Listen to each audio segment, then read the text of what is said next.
연경도. 이걸 갖다 우리가 뭐라 하냐면 컨시스턴시 한계를 해. 컨시스턴시 한계라고 요거를 갖다가 아터보그라고 하는 교수가 따라서 이걸 아터보그 한계를 한다. 아터보그 한계. 이거 사람 이름이에요. 이거는 점성토하고만 관련된 얘기죠. 예, 이건 점성토하고만 관련된 겁니다. 점토. 주로 점토하고 관련된 얘기예요. 그래서 연경도는 어떻게 표시하냐면 점토 속에 함수가 있고요. 그 다음에 여기가 뭐죠? 이쪽이 뭐예요? 최적이죠. 예, 최적 함수비 관계 곡선에서 이렇게 이제 설명이 되는 거야. 어떻게 되냐면 물이 아주 많아요. 물이 많으면은 우리가 이걸 엑소반고, 약자로 얘기하면 엑소반고 이렇게 얘기합니다. 이게 무슨 말이냐면요, 액성 상태다 이거예요. 그 다음에 여기는 소성 상태가 되고요. 여기는 반고체 상태가 되고, 그 다음에 여기는 고체 상태가 되는 겁니다. 그래서 리퀴드 스테이트라고 이걸, 예, 우리가 맥주 같은 거, 그죠? 조청 같은 거, 물처럼 줄줄 흐르는 상태를 우리가 리퀴드 스테이트라고 하고요. 이건 플라스티시티라고 해요. 그죠? 그 다음에 이거는 세마이 솔리드, 이거는 솔리드 이렇게 얘기합니다. 그래서 함수비가 많으면 흙이 물처럼 줄줄 흐르잖아요. 거기서 물을 계속 빼는 거예요. 그러면 점토인 경우는 돌덩이처럼 땡땡해집니다. 고체 상태로 돼요. 그래서 이 자리를 이렇게 딱 바꿔야지, 이걸 갖다가 곡선하듯이 이런 식으로 하면 안 됩니다. 그래서 그러면은 이거를 갖다 우리가 왜 시험을 하냐면은 성토 재료로 쓸 때요, PI는 10보다 작아야 되죠. 예, 그 다음에 수침 12R은 얼마만큼 돼야 돼요? 예, 수침 12R 값은 얼마보다 커야 되죠? 10보다 커야 되고, 재료의 최대 지수는 어떻게 돼요? 우리가 성토 재료로 쓰는 재료의 최대 지수는 100에서 150ml 써야 된다, 이런 규정이 있어요.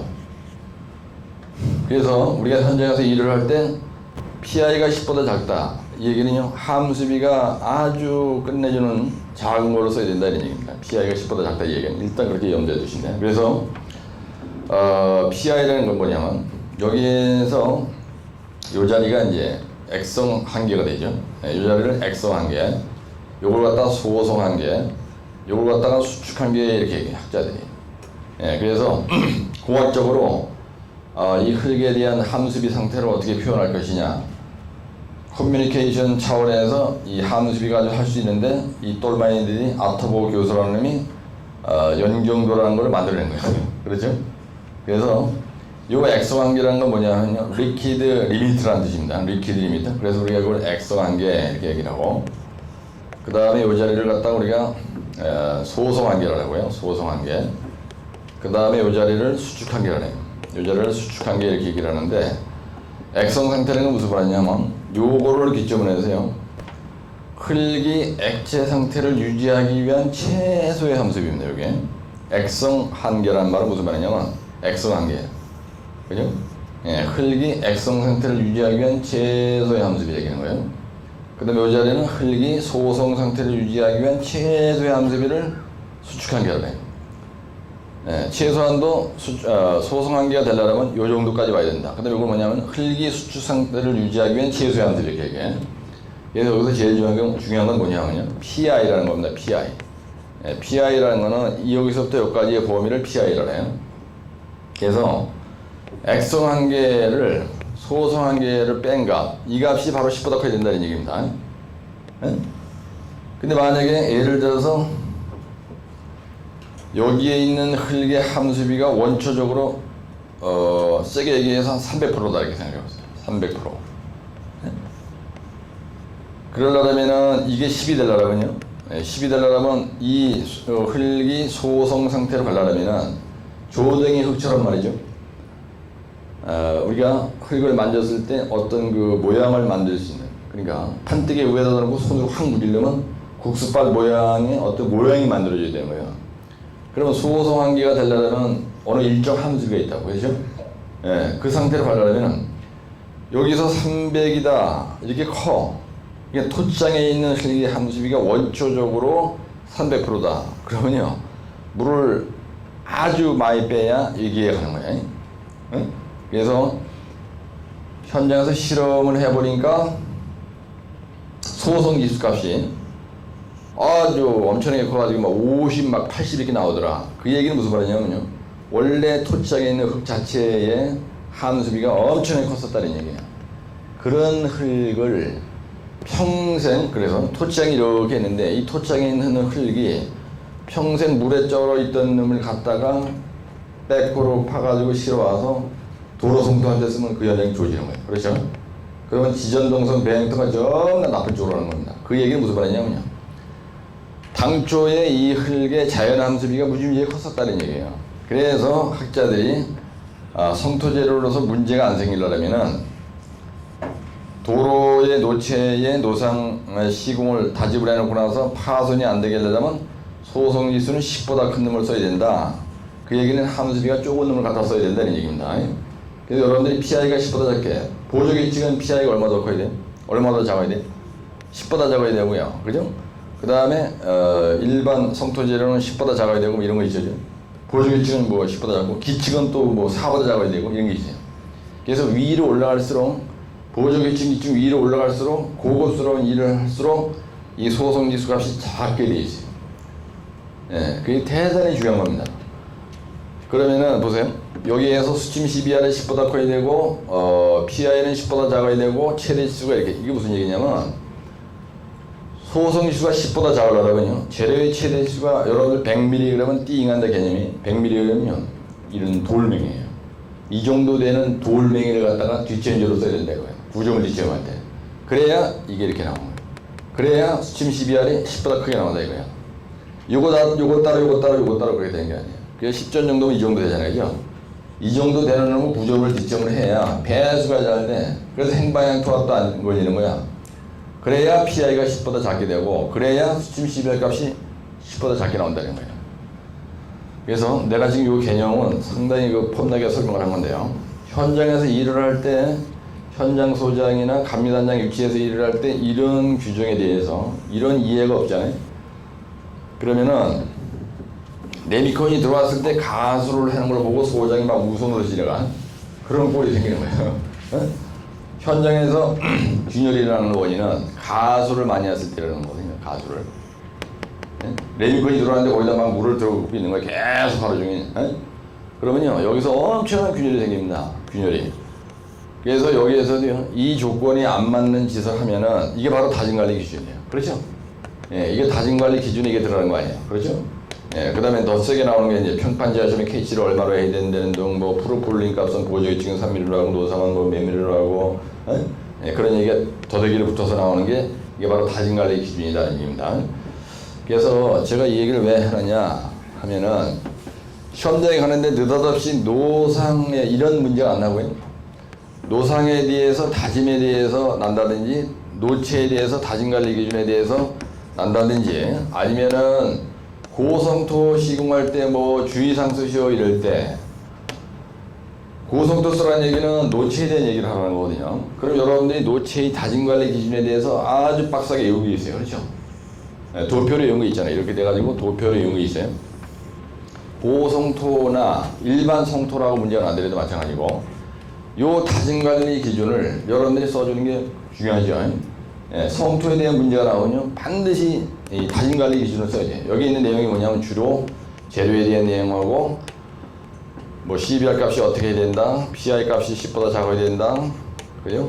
수침 CBR 값은 10보다 커야 된다, 재료의 최대 지수는 100에서 150ml 해야 된다, 근데 평판지하 시험의 KC는 얼마로 해야 된다, 프로폴린 값은 얼마로 해야 된다, 이런 걸로 돼 있잖아요. 예? 그래서 성토 문제가 나왔을 때는 반드시 얘기를 해줘야 돼요. 예, 그래서 이거는 내가 참고로 얘기를 한 거고요. 그 다음에 여러분들이 만약에 예를 들어서 시험장에 가는데 연경도가 난다든지 이렇게 날 수가 있어요. 연경도 이렇게 났어요. 77회 때는 이렇게 났고, 근데 80회 때는 컨센션시 한계 이렇게 날 수가 있어요. 그 다음에 77회 때는 이렇게 나고 80회 때는 이렇게 난다고. 뭐라고 하냐면 아터버그 한계 이렇게 나와요. 영어로 아터버그 한계. 아터버그 한계 이렇게 시험지가 난다 이거예요. 그러면 이 말이 이 말인데, 그래서 원래 컨시스트란 말 자체가 뭐냐면요, 지금 내가 뭘 연경도에 대한 정의를 얘기하는 겁니다. 정의. 우리 처음에 가면 정의를 얘기해야 되죠. 그러면 연경도에 대한 정의는 뭐냐면 원래 이 컨시스턴시란 말의 뜻이 뭐냐면요, 수량의 대소에 따른 뭐예요? 내자로 반죽질기의 정도라 그러죠. 이게 어디에서 나오는 거예요? 네? 콘크리트에서 프레시 공구리의 성질을 얘기할 때라는 겁니다. 굳지 않은 공구리의 성질을 얘기할 때 우리가 거기에 워커빌리티, 컨시스턴시, 펌퍼빌리티, 프라스티서티, 피니시어빌리티 이렇게 나오잖아요. 근데 이거는 공구리에서는 이렇게 표현하지만 우리가 토공에서 어떻게 표현하냐면요. 함수비의 대소에 따른 연 경도를 연하나 소프트하냐 하드하냐, 그래서 이거 소프트하냐 아니면 하드하냐 이런 걸 표현할 때 우리가 연경도를 컨시스턴시라고 한다. 한계라고 한다. 연경도라고 한다. 그런데 여기에서 한계란 말, 컨시스턴시 한계, 어터브가 한계. 그럼 뭐냐면 이걸 얘기하는 거예요. 엑소 한계가 뭐냐? 그 다음에 요거 프라스티 리미트가 무슨 컨시스턴시 한계라고 되어 있고요. 그 다음에 아터브가 한계라고 되어 있고, 요거를 통틀어서 연경도라고 하는 거예요. 그죠? 그래서 한계점을 얘기하라는 겁니다. 그러면 보세요. 여러분들 처음에 이걸 설명해야 되죠. 이 그림을 그려놓고 이제 정의를 써서 연경도에 대한 내용을. 그 다음에 그 그림을 그려놓고 이걸 쳐다보고 아터브 한계라고 놨으면 여기다가 아터버그 한계 이렇게 쓰고, 만약에 컨시스턴시 한계가 났다라면 여기다 컨시스턴시 한계라고 쓰고, 그렇죠? 예, 컨시스턴시 한계라고 쓰고, 여러분들 여기다가 액성 상태, 그 다음에 소성 상태가 뭐냐 설명해야 되잖아요. 그죠? 예, 그 다음에 반고체 상태가 뭐냐 이거 설명해야 되는 거야.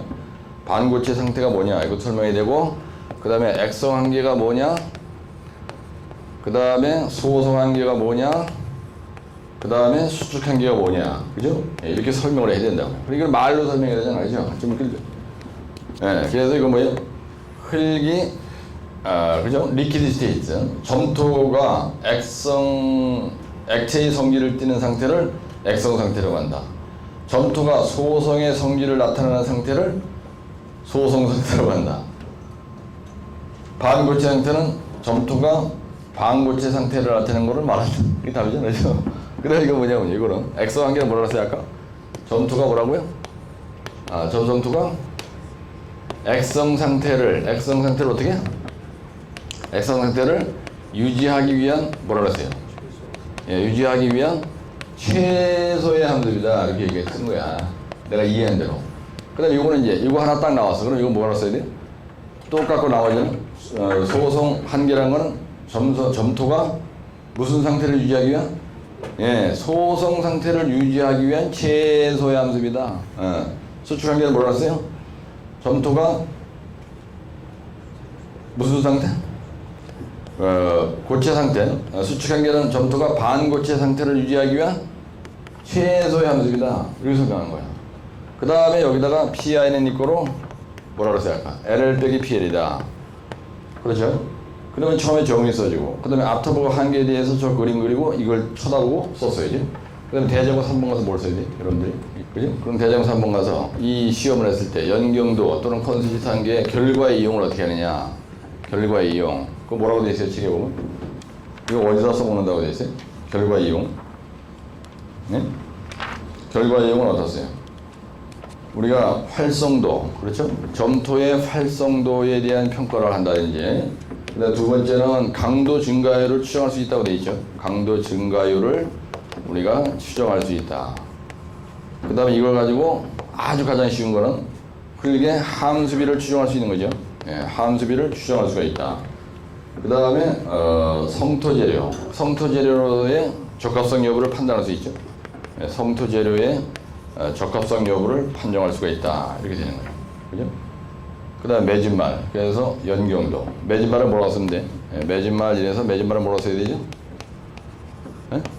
매진말 한두 줄 써야 되니까. 매진말은 연경도 또는 컨시스턴시 한계 또는 아터브 한계 시험을 해서 현장에서 토치장 개발하는 경우에 성토재를 구두고자 하는 경우에는 반드시 연경도, 컨시스턴시 한계, 아터브 한계 시험을 해서 우리가 하는 것이 중요하다. 이렇게 하고 가면 되는 거예요. 그래서 이 연경도라는 거는 지난번 이게 하도 자기가 시험 문제가 잘 납니다. 예, 그러니까 이렇게 한번 이해를 해서 하면 되고, 그리고 소성 기수는 별도로 할 필요 없죠. 이제. 예, 소호성 지수, 액성 지수 어떤 문제라든 간에 이 그림 하나 가지고는 해결할 수가 있는 거예요.